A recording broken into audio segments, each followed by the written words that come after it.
Motor racing. A thrilling contest of skill. Look at this! Adrenaline and speed. Deafening cheers as fans see their heroes line up on the grid. Corner, but Wehrlein holds on! Wehrlein wins for Porsche!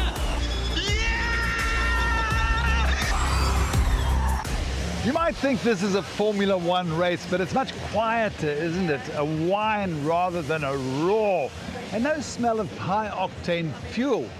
It's punted as the new age of motorsport. This is Formula E, and it's burning up the streets of Cape Town. Yes, there's a new kid on the block, promoting sustainable mobility. Formula E is every bit as competitive as Formula One. Has collided with Eduardo Mortara. A fully electric global series featuring 22 drivers from 11 teams, reaching speeds of up to 320 kilometers per hour. Jean-Eric Verne to the inside of 𝗂𝗵𝗶𝘀. The races last for 45 minutes plus 1 lap, with the cars featuring identical batteries, tyres and aerodynamics. What sets the drivers apart is who manages power most efficiently. There was a need of a platform that offers teams, manufacturers, a sustainable angle to motorsport. Most of the manufacturers today are actually executing, the transformation into electric, and they needed a platform like this one. In a world still obsessed with turbocharged combustion engines, it fell to co-founder Alberto Longo to sell the idea of an electric Grand Prix.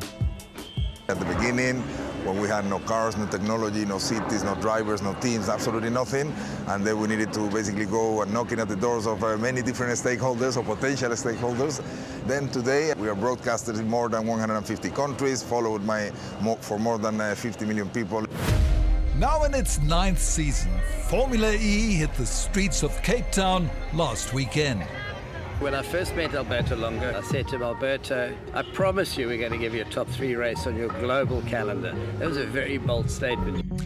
Bold indeed, but race organizer Ian Banner turned the streets of Cape Town into a 2.9-kilometre track, arguably the most exciting on the Formula E race calendar.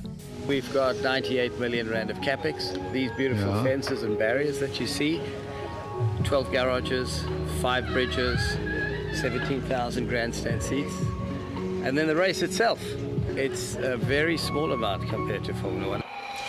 But in a country gripped by rolling blackouts, how was it going to work?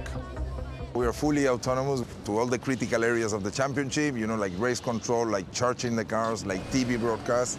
We bring our own power, so we don't need the grid of any city of the world.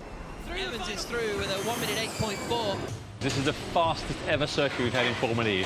Looking at the layout, you have incredibly high-speed corners. This is a full commitment circuit.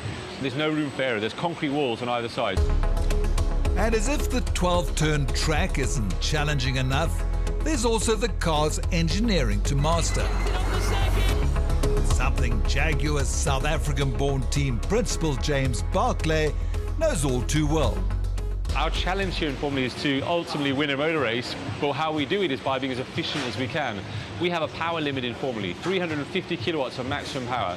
That means in order to go faster, you need to be more efficient. So the secret here is making highly efficient powertrains. So it's about speed, it's about skill, and crucially, it's about efficiency. Master those and you stand a chance at the ultimate prize, the championship. Jaguar are pinning their hopes on their top driver, New Zealander Mitch Evans. In this short space of time, we're showing what we're capable of, and Mitch has been, I think, the standout performer the last 2 years, fighting for the championship. Oh, he's lost it! Oh, well held! What a remarkable bit of driving from Evans. I've come close a few times. The last 2 years have been good years for me, but I've just missed out. Obviously, last year I was vice champion. So, yeah, it's been frustrating from that point of view, but we hope to change that this year. But he's up against others with the same ambition, among them South African 𝗀𝗵𝗶𝗶𝗴𝗶. He's a reserve driver for 𝗶𝗶𝗀𝗆 and a Formula E rookie who recently got a shot at the big time. It was only 3 weeks ago in Saudi Arabia. I made my debut under difficult circumstances with my teammate breaking his wrist in Mexico.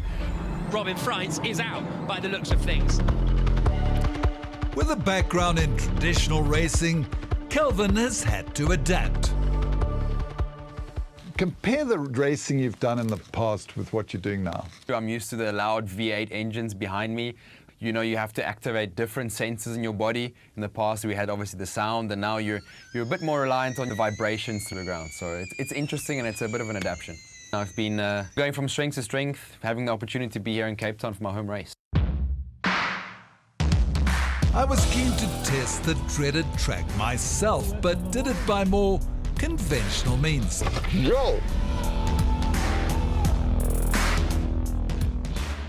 Bruno, this is incredible, because on normal circuit you can see the corners coming up. Here they're just blind on top of you, man. Hey? And then you can see the sea as well. Well, you haven't got much time to look at the sea, eh?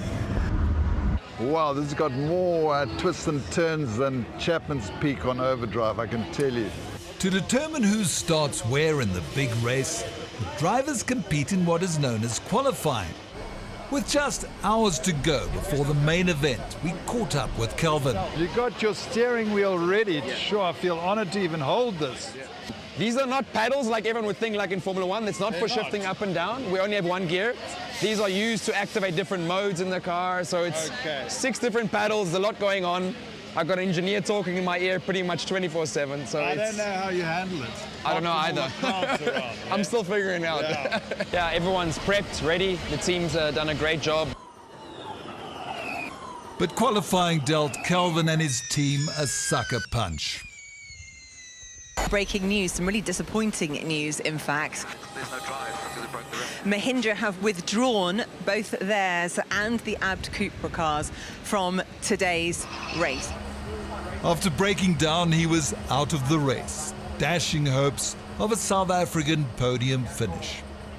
But the show had to go on. And we go green in Cape Town. Sasha Fennestra's getting a reasonable getaway, and it's a really good start from Cassidy. Nick Cassidy in the After finishing first in qualifying, Nissan started from pole position in what turned out to be an action-packed race. Oh, this cannot end well. he's done it! Oh my God. Yeah, just look at the speed of these cars. It was down to the wire. Teams Porsche and DS Penske going wheel to wheel. Da Costa wins for Porsche for the first time on the streets of Cape A race day to satisfy even the most hardened petrol heads. I can't help thinking we've entered a new age of racing.